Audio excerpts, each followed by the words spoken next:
In this video, I will show you how to set to each margins as a default in Google Docs.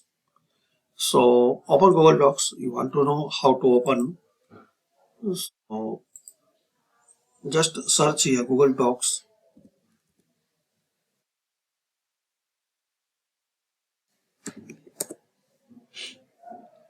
and you will see this one docs.google.com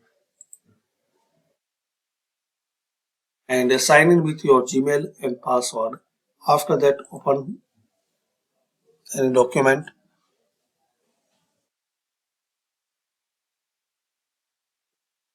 Now to set to each margins in the Google Docs, click on File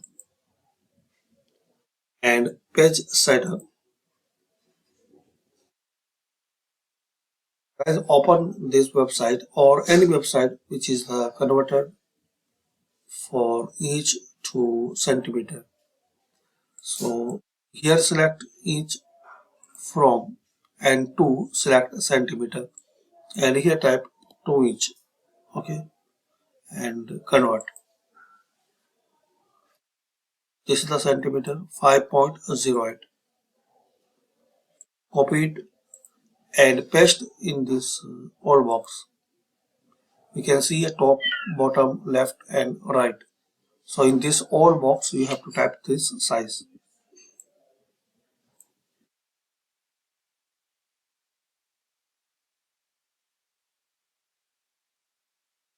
And click on OK.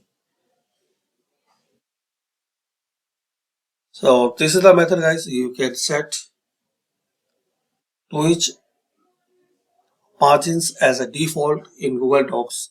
Thanks for watching.